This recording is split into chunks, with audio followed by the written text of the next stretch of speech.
Ya, bertemu lagi dengan saya, Sri Wisnu.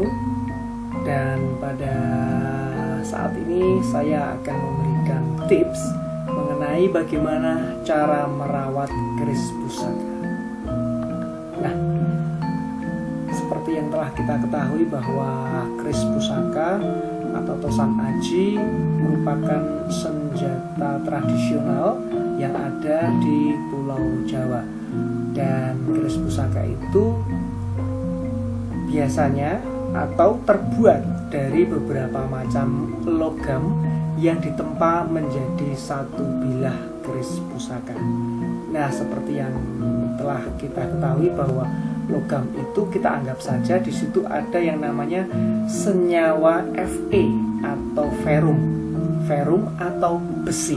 Nah, besi itu kalau bertemu dengan udara atau oksigen dan juga bertemu dengan H2O atau air akan menciptakan yang namanya korosi atau karat. Nah, pada keris pusaka, karat itu bisa menghancurkan bilah dari keris pusaka. Nah, oleh karena itu secara berkala kita harus melapisi keris pusaka kita dengan minyak. Nah, adapun minyak keris yang ada itu ada beberapa macam.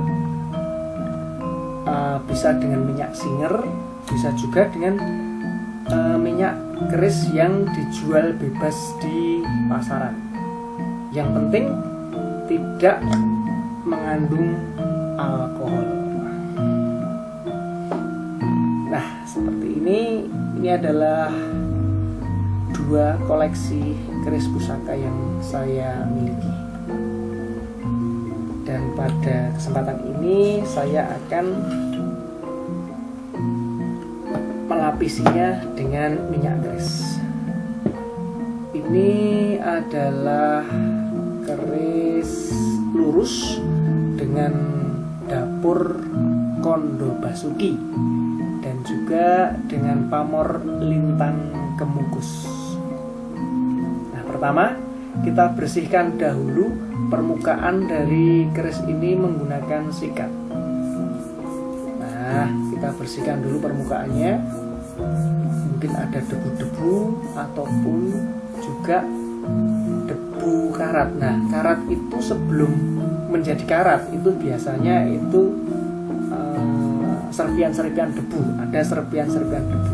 Nah, serpian-serpian debu itu jika tidak dibersihkan, dia akan menjadi karat. Nah, seperti itu. Setelah kita bersihkan permukaannya, kemudian kita lapisi keris pusaka ini dengan minyak keris yang sudah dipersiapkan. Nah, perlahan-lahan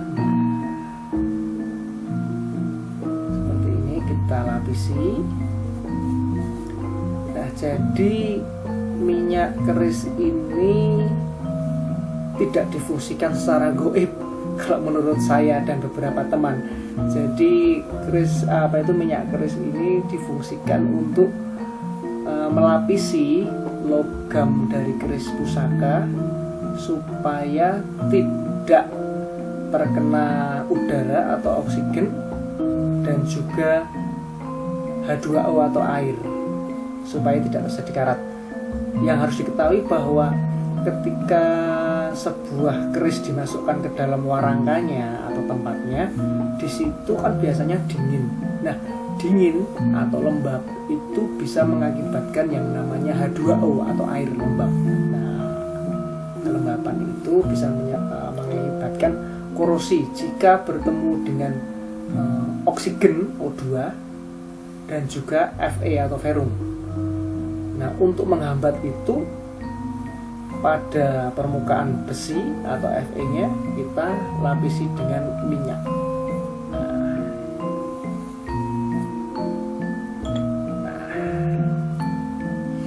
Terlihat setelah diminyaki seperti ini.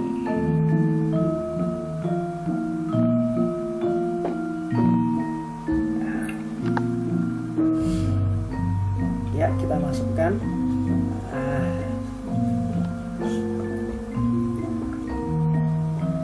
Kemudian kita minyaki yang satunya lagi.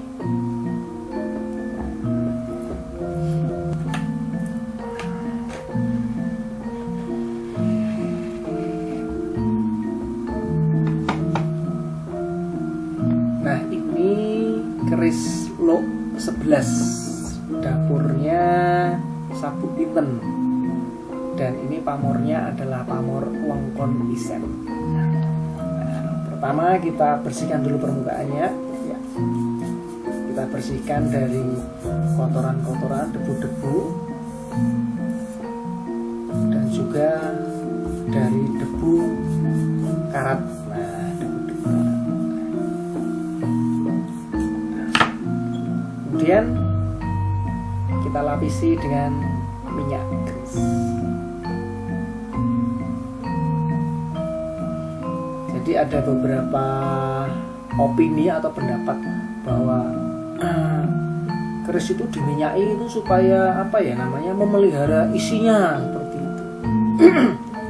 Ya kalau saya sih, menurut saya ya isinya, maksudnya isinya itu besi ini kan isinya. Isi dari keris itu adalah ada besi, ada baja, ada meteorit dan sebagainya isinya. Nah itu tadi kalau menurut saya itu. Jadi kita minyai isinya ini tadi, isinya supaya tidak terjadi korosi atau karat. Nah, karena bukan sih, banyak orang yang wah ini memelihara keris itu menduakan yang kuasa dan sebagainya, harus diminyai tiap Jumat Kliwon dan sebagainya, seperti itu. Ada pendapat seperti itu. Tapi kan saya tidak salah jika punya pendapat saya sendiri. Ya. Yang jelas saya hanya berusaha untuk memelihara yang namanya memelihara apa ya? Jadi kan salah satu benda peninggalan dari nenek moyang kita. Anggaplah ini hanya barang antik. Nah, barang antik ini harus kita pelihara. Ibarat kita punya mobil, punya motor, punya rumah, kan kita pelihara juga kan, kita bersihkan juga. Kalau rusak ya kita perbaiki dan sebagainya, supaya barang-barang yang kita miliki masih tetap bisa kita manfaatkan dan sebagainya, supaya tidak rusak lah, seperti itu. Nah, sudah terlihat minyaknya pada permukaan keris ini. Ya.